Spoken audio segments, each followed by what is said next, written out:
Hey guys, it's that time of year again. Hope you all had a very Merry Christmas and welcome back to Obsessed with Videos for the 10th Annual OWV Ceremony Awards. Hard to believe it's been nearly 10 years that I've been doing these award ceremonies on this channel. I've been doing them since 2016, 9 years ago this year. But before we actually get to the ranking lists, let's take a look back at some of the events that have happened this year. And boy, is there quite a bit to talk about, both in my life and within the film and entertainment industry. I think it's safe to say that this year has been quite a mixed bag in general. There have been some really great moments where new heights have been reached, but there have also been some quite major lows this year. Although I don't think it's anywhere near as bad as 2020 was. Definitely not. We all know how difficult that year was, but I think nowadays, slowly but surely, we are all on the road to somewhat of a recovery. Maybe not fully, there will of course be some elements of that era that stay with us, but more of a new normal, which has been ramping up for years now. Although this road has been quite bumpy along the way as we've seen. So what actually happened this year specifically? Well, first off, I don't know if you'll remember this that much, because it happened at the very start of the year, and a lot has happened since then. But there was the Hollywood wildfires, which at one point, I was unsure if it was going to be another massive setback for the entertainment industry, in the same way that the COVID-19 pandemic and the 2023 strikes were. But the impact didn't seem as severe to then upcoming releases as those other events did. However, some events did get impacted. Amazon MGM Studios, Sony Pictures, Universal, and Roadside Attractions cancelled the Hollywood premieres of films that were coming out at the time, such as the 2025 Wolfman, Unstoppable, One of Them Days, and The Last Showgirl. Universal also had to close their theme park in Hollywood. A few major awards ceremonies had to be postponed, including that the Oscars had to extend their voting deadline, and a few ongoing productions had to be shut down too, which, when you think about it, was not as much of an impact as those two other setbacks were. Around that same time though, for me, there was the situation regarding the Castleford cinema that I'd usually go to, as it was going through its final days under Cineworld. I decided to do something that I've always wanted to do, and that was to go to a few screenings, just watch the adverts, trailers, BBFC card and opening logos, and then come back out again without watching the rest of the film. There were also a few times leading up to that where I did see a few full films before its closure, and those two films were Sonic the Hedgehog 3, which was the first full film that I saw at the cinema this year, and Mufasa the Lion King, which was the final full film that I saw at the Castleford cinema when it was known as Cineworld. Now on to the films that I only watched the openings to at that Cineworld. I wound up doing that for 8 films, which the only way that these films would be included in this year's film viewings category is if I watched the full film at home later on in the year. So in the case of the openings only screenings, I will just be giving them an honourable mention now. And those films were, in order, Better Man, Nosferatu, We Live in Time, A Real Pain, Baby Girl, Maria, William Tell, and Wolfman. In terms of distributors, 2 of those films were from Entertainment Film Distributors, 2 of them were from Universal Pictures, 2 of them were from Studio Canal, 1 of them was from Walt Disney Studios Motion Pictures, and 1 of them was from Altitude Film Distribution. So if I were to show what the winner of that mini category would be, it would be a 3-way tie between EFD, Universal, and Studio Canal. Aside from all of that though, Cineworld Castleford ultimately closed down on January 19th of this year, and it would be many months before Castleford would get its cinema back, albeit under a new name, which I'll talk more about soon. This period, like I mentioned earlier, seems to have defined this entire year for me, with a lot of ups and downs along the way. It wasn't always as easy to adapt, although it was really good to get to go to other cinemas, like the Cineworld in Wakefield, the Showcase Cinema Deluxe in Leeds, the Cineworld in Leeds, the Odeon Lux in Leeds Thorpe Park, and even the Cineworld in Sheffield. And even in this new era where Castleford has its cinema back, I still go to some of these other cinemas too. But things weren't always that easy throughout the year, aside from that whole situation, I did end up having to quarantine and pause for a few times, with one of them being in October when most of my family, surprisingly except for me, ended up coming down with COVID, which all of my family, including me, ended up testing positive for the disease between March and April of 2023. And my mum was especially poorly with it, as you may remember. Fortunately though, things weren't as bad this time round. However, at the start of December, things took a turn for the worse when some of my family, including me, ended up coming down with the flu. In fact, on that first day, I was actually vomiting shortly after I had woken up in the morning, and I felt awful during that first week of the month. But things got better as the days went by, and by the following week, I was feeling better.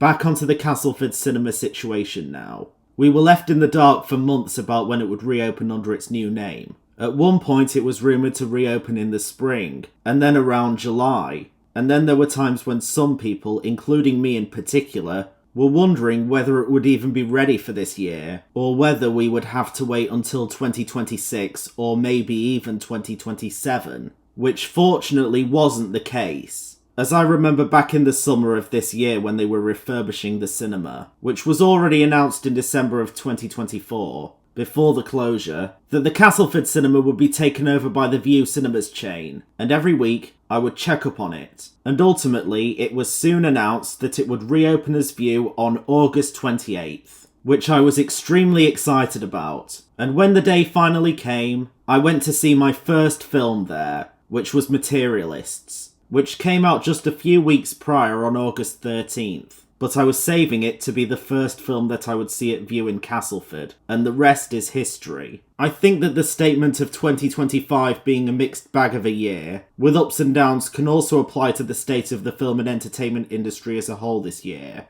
I already mentioned that this year was kind of off to a bad start with the wildfires, but there were also a few box office flops during the start of the year. And of course during the year as a whole. I mean, there'll always be films that fail or succeed or break even at the box office. Nearly every year, that is. One of this year's flops was Mickey 17, the latest film directed by Bong Joon-ho, the director of the Oscar-winning 2019 film Parasite. Which I guess, just like last year's Joker Folie à Deux, means that just because something was successful at one point, doesn't mean that it will work all of the time. Whether it's a sequel or has director or star power. I guess not everything nowadays is a guaranteed box office hit, but I think most of us know this by now. However, this hasn't stopped Hollywood from continuing to greenlight more and more sequels, remakes, reboots and adaptations of already existing properties, like they always seem to be doing nowadays. Another notable case of box office whiplash this year has been the recent original Pixar film Elio, coming off of the success of last year's Inside Out 2. But failing to even make half of the amount that that film made, which given the revival of box office success for Disney animated films, and the fact that Elio received generally positive reviews from critics, with some even calling it one of the best Pixar originals in recent years, you'd think that word of mouth would help it somewhat succeed, but apparently not. As baffling as it is, I guess that the reason why films like Inside Out 2, Moana 2, and most recently Zootropolis 2 have become massive successes financially is because they are sequels to already established Disney animated franchises. It could also be because Elio faced competition with other family-oriented films, like the live-action remakes of both Lilo and Stitch and How to Train Your Dragon, or some other factors that I just can't quite grasp either way. But aside from the flops, there has been some large amounts of success as the year went on. After a few failures like The Alto Knights and the previously mentioned Mickey 17, Warner Brothers had an unprecedented winning streak during this year, with films like a Minecraft movie, Sinners, Final Destination Bloodlines, F1 the Movie, which is a co-production with Apple, Superman, which is the first film in the new DC cinematic universe headed by the film's director James Gunn, Weapons, and The Conjuring Last Rites. However, the following Warner Brothers film, one battle after another, didn't succeed as well despite extremely positive word of mouth. But even with that said, those other 7 Warner Brothers films still managed to break a straight record, each grossing over $40 million on their opening weekends. And the studio has managed to gross over $4 billion at the box office in total this year, Although despite this massive level of success, Warner Bros. Is still putting themselves up for sale, sparking a massive bidding war with Netflix and the recently merged Paramount Skydance Corporation, which I talked a bit about that merger in last year's awards, in which the merger was actually completed back in August of this year. Anyway, Netflix and Paramount Skydance seem to be bidding each other out in order to acquire Warner Bros., which, depending on what company acquires it, could have big implications in the entertainment industry, on par or maybe even more so than when Disney bought 20th Century Studios back in 2019. It was also announced earlier this year that Universal will be opening their first theme park in Europe, or more specifically here in the UK, in 2031, with construction starting next year in 2026, in which planning permission was recently granted for it, meaning that Universal has beaten out Disney to open up the UK's first major studio-based theme park, which will include many of Universal's own intellectual properties, as well as some third-party franchises such as James Bond, owned by Amazon MGM Studios, and Paddington Bear, which is currently owned by Studio Canal. There have also been some further changes to the landscape of the UK home entertainment industry too, as Universal left its deal with Warner Bros. That they had since 2021,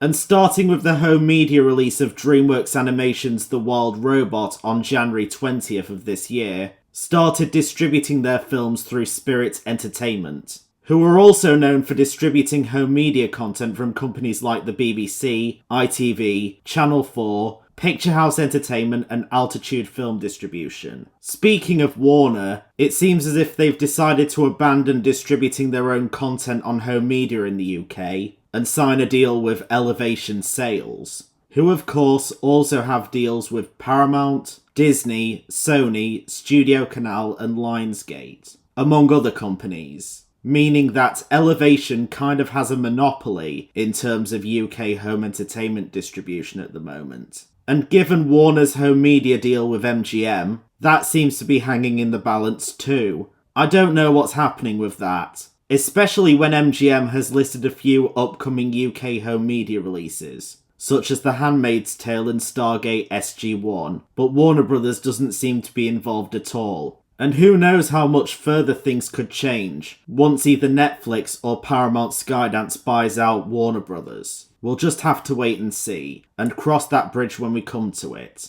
The other studio that I want to briefly talk about in terms of this year is more about how Disney have been doing throughout this year, which I already mentioned a bit about earlier, but I want to bring up a few more things that have happened at the House of Mouse during the year. I know that the box office has really been a bumpy ride for them this year, where the Marvel films haven't really been doing well, and Pixar had one of their lowest openings ever, right after unprecedented success for the studio the year prior, and also the Snow White remake as well. But they've also had some really successful films too, such as the previously mentioned Zootropolis 2 and also the Lilo and Stitch remake.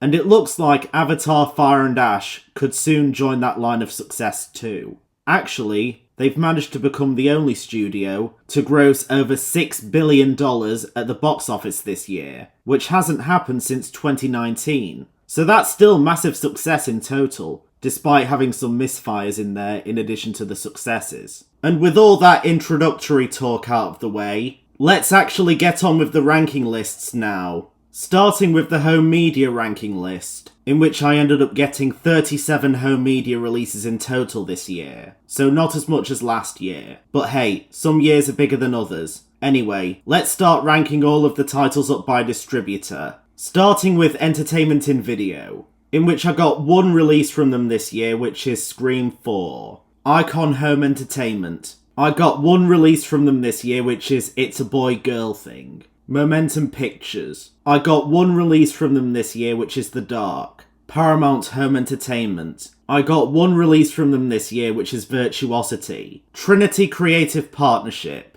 I got one release from them this year, which is When the Wind Blows. Universal Pictures Home Entertainment, I got two releases from them this year, which are Twister and The Little Rascals. Spirit Entertainment, I got three releases from them this year, which are Wicked, Nosferatu and Wolfman. 20th Century Fox Home Entertainment. I got 5 releases from them this year, which are Transamerica, Unfaithful, The Fox and the Child, Grandma's Boy, and In the Mix. Warner Brothers Home Entertainment. I got 7 releases from them this year, which are Twisters, Inner Space, Pearl, Maxine, a Minecraft movie, Forever Young, and Joker Folie à Deux. Elevation Sales. I got 15 releases from them this year, which are Bad Boys Ride or Die, If, Whip It, Scream 5 and 6, Breakdown, Deadpool and Wolverine, Inside Out 2,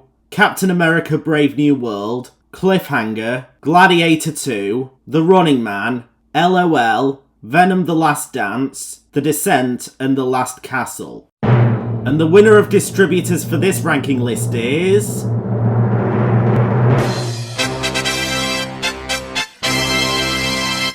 Elevation Sales. Congratulations to Elevation Sales for having the most amount of home media releases that I've got this year. And it really isn't all that surprising given how the Elevation Empire, as I sometimes refer to it as, is now becoming the Elevation Monopoly, or it has already become the Elevation Monopoly due to all of the distribution deals that it has, and probably has the majority of the UK home media market share at the moment. Next up is the OWV Cinema posters, in which I did 111 of them this year, which is the exact same amount that I did in 2023, the first year to use the OWV Cinema brand for posters, so definitely not as much as last year, but again, some years are bigger than others. So now it's time to rank these posters by distributor, starting with To Entertain Video, in which I did 1 poster from them this year, which is Private Lessons. Guild Film Distribution.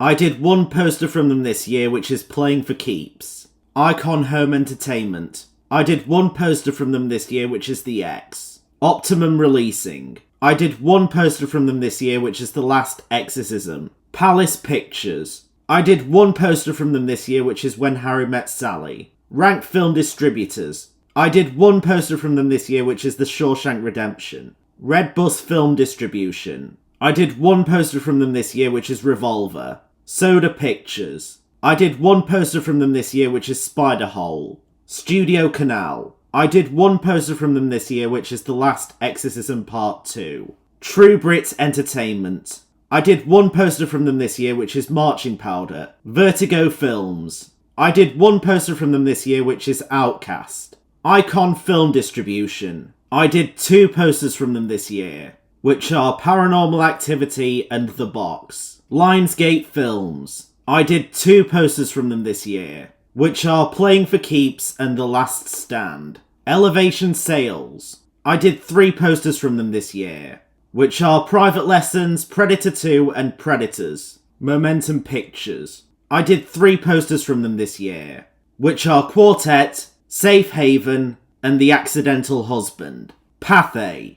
I did 3 posters from them this year, which are Crash, Bride and Prejudice, and An Ideal Husband. Buena Vista International. I did 4 posters from them this year, which are Tuck Everlasting, Pirates of the Caribbean The Curse of the Black Pearl, Pirates of the Caribbean Dead Man's Chest, and Pirates of the Caribbean At World's End. Columbia TriStar Film Distributors International. I did 4 posters from them this year, which are An Everlasting Peace, Money Train, Jacob the Liar, and Fly Away Home. Sony Pictures Releasing International. I did 4 posters from them this year, which are A Beautiful Day in the Neighborhood, The Other Guys, Think Like a Man, and Think Like a Man 2. Paramount Pictures. I did 5 posters from them this year, which are She's Out of My League, Shutter Island, The Crazies, Paranormal Activity 2, and Captain America the First Avenger. Universal Pictures. I did 5 posters from them this year, which are Dogman, The Bad Guys 2, How to Train Your Dragon, Gabby's Dollhouse the Movie, and Leatherheads. Walt Disney Studios Motion Pictures. I did 5 posters from them this year, which are Elio, Predator Badlands, Pirates of the Caribbean on Stranger Tides, Zootropolis 2, and Pirates of the Caribbean Salazar's Revenge. 20th Century Fox. I did 8 posters from them this year, which are Star Wars Episode 3 Revenge of the Sith, Minority Report, Road to Perdition, What Lies Beneath, Deadpool, Deadpool 2, The Legend of Bagger Vance, and The Page Master. Warner Brothers Pictures. I did 8 posters from them this year, which are Superman, Weapons, Something's Gotta Give, Mickey 17, Due Date, The Hangover Part 2, and The Hangover Part 3. Entertainment 1. I did 10 posters from them this year, which are Snitch, Dead Man Down, The Woman in Black, Angel of Death, Sinister 2, Trumbo, The Impossible, Side Effects, Parker, Dark Skies, and Child 44. United International Pictures. I did 11 posters from them this year, which are The Phantom, Down to Earth, Zoolander, The Holiday, Catch Me If You Can, The Terminal, Lemony Snicket's A Series of Unfortunate Events, Castaway, Two for the Money, The Birdcage, and Hackers. Entertainment Film Distributors. I did 23 posters from them this year, which are Shark Night, Devil's Knot, The Libertine, Columbiana, Killer Elite, The Artist, Something Borrowed, Beautiful Creatures, I Don't Know How She Does It, The Grey, Gone, Chasing Mavericks, Dread, Killing Them Softly, Stand Up Guys, The Lady, Silver Linings Playbook, The Time Traveller's Wife, Alex Cross, The Wedding Video, London Boulevard, Burke and Hare, and One for the Money. And the winner of distributors for this ranking list is...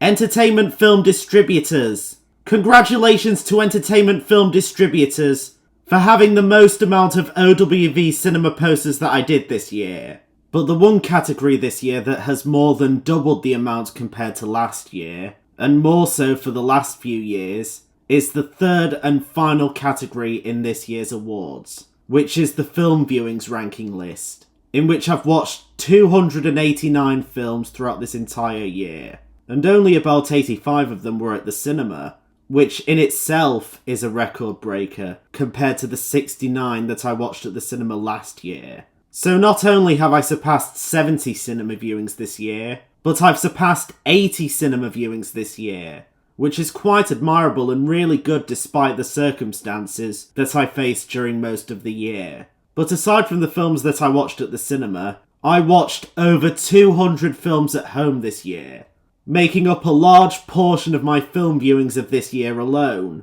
which I don't think I've ever watched that amount of films in a single year before. So that's quite an unprecedented achievement for me right there. And now it's time to rank all of these films by distributor, starting with Black Bear Pictures, in which I watched one film from them this year, which is The Salt Path. Curzon Film. I watched one film from them this year, which is Flow. Picture House Entertainment. I watched one film from them this year, which is The Last Showgirl. Second Sight Films. I watched one film from them this year, which is Flight of the Navigator. Sky Cinema. I watched one film from them this year, which is Nuremberg. A24 Films.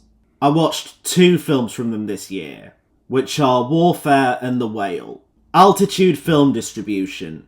I watched 2 films from them this year, which are Desierto and Blackwater Abyss. British Film Institute. I watched 2 films from them this year, which are Watership Down and When the Wind Blows. Spirit Entertainment. I watched 2 films from them this year, which are Dark Star and Touching the Void. True Brit Entertainment. I watched 2 films from them this year, which are Marching Powder and Christmas Karma. Vertigo Releasing. I watched 2 films from them this year, which are The Dive and The Surfer. Signature Entertainment. I watched 3 films from them this year, which are The Trust, Rubicon, and The Toxic Avenger. Netflix.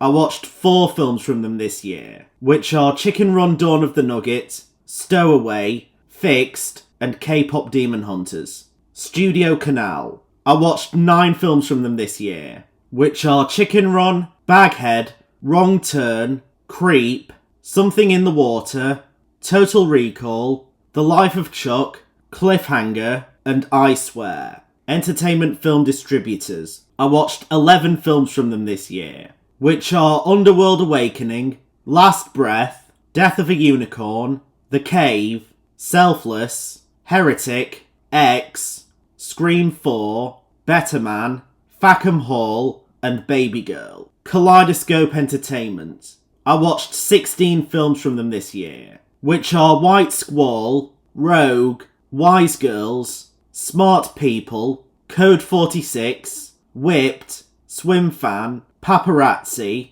K2, Bring It On, Mr. Burton, The Super, Enigma, The Quiet American, The Wedding Planner, and Spy Game. Paramount Pictures. I watched 18 films from them this year, which are Sonic the Hedgehog 3, September 5th, Novocaine, The Faculty, Ferris Bueller's Day Off, Crocodile Dundee, Mission Impossible The Final Reckoning, Breakdown, Friendship, The Naked Gun 2025, The Ruins, Virtuosity, Scream, Scream 6, Mission Impossible 2, Mission Impossible 3, Roofman, and The Naked Gun 1988. Lionsgate Films. I watched 22 films from them this year, which are The Strangers Chapter 1, Open Water, Flight Risk, Safe, Rogue, Cobweb, Novocaine, The Penguin Lessons, The Mechanic, Mechanic Resurrection,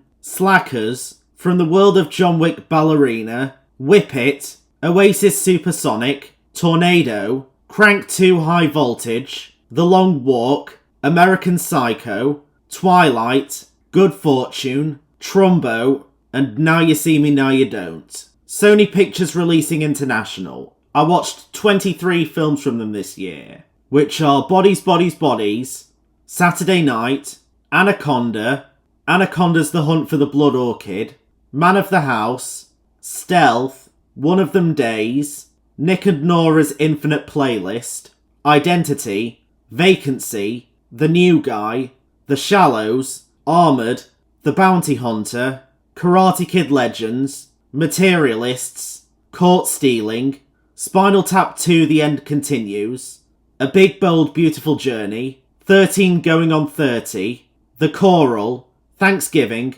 and Eleanor the Great.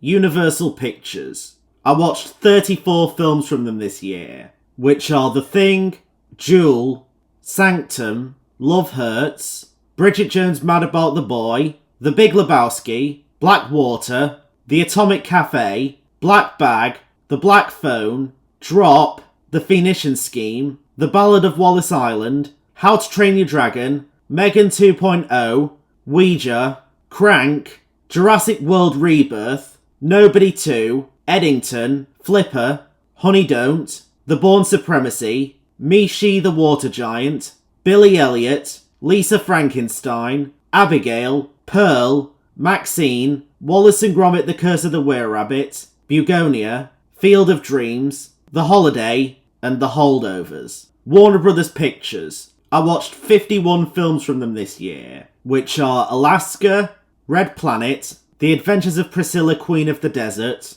American Fiction, Ghost Ship, John Wick, Into the Blue, Firewall, The Boys in the Boat, Running Scared, Masters of the Universe, Teen Witch, Mystic Pizza, Igby Goes Down, The Alto Knights, The Bookshop, She-Devil, Untamed Heart, Moonlight and Valentino, Class, Mickey 17, A Working Man, Sweet November, Amos and Andrew, Supernova, The Invasion, The Brave One, Josie and the Pussycats, High Spirits, French Kiss, The Majestic, A Minecraft Movie, The Accountant 2, Wish I Was Here, G20, My Old Ass, Cadillac Man, F1 the Movie, Superman, Inner Space, Under Siege, Heads of State, Company Business, Harley Davidson and the Marlboro Man, Sibling Rivalry, 17 Again, He's Just Not That Into You, GoldenEye,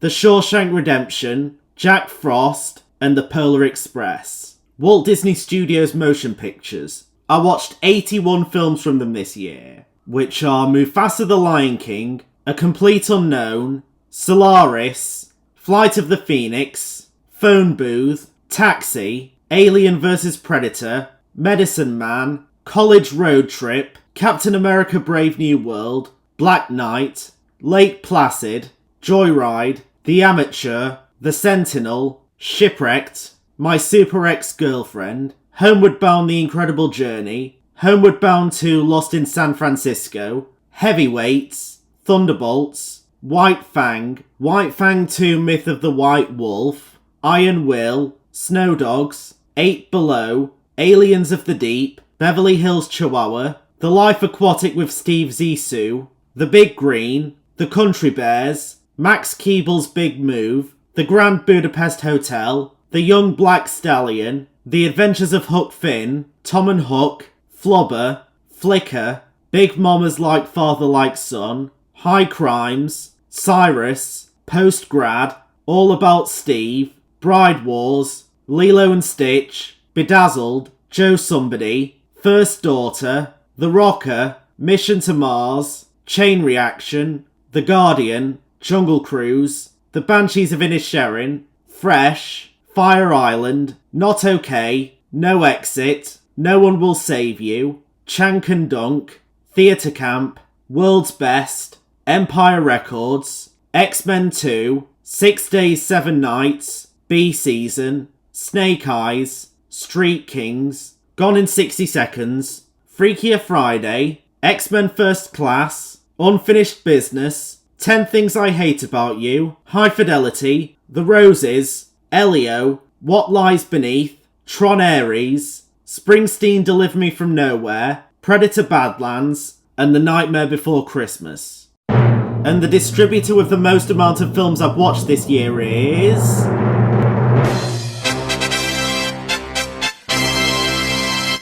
Walt Disney Studios Motion Pictures. Congratulations to Walt Disney Studios Motion Pictures for having the most amount of films that I've watched in 2025, which also kind of reflects on the studio being at the top of the box office this year, like I mentioned earlier in this video. What an amazing achievement right there! And now, to conclude the 2025 OWV Awards, let's add up all of the amounts together, including the honourable mention of the opening-only cinema viewings that I mentioned at the beginning of this video. So there have been 8 openings-only cinema viewings, 37 home media releases, 111 OWV cinema posters, and the biggest amount of them all, 289 full film viewings. Time to round them up. So 8 plus 37 plus 111 plus 289 equals 445. So not as much as last year, but still a really good amount nonetheless. Now, as for what my first video of 2026 will be, I'm not sure about that just yet, but we'll have to wait and see. So that's it for the 2025 OWV Awards, and stay tuned for more videos coming in 2026. See you there!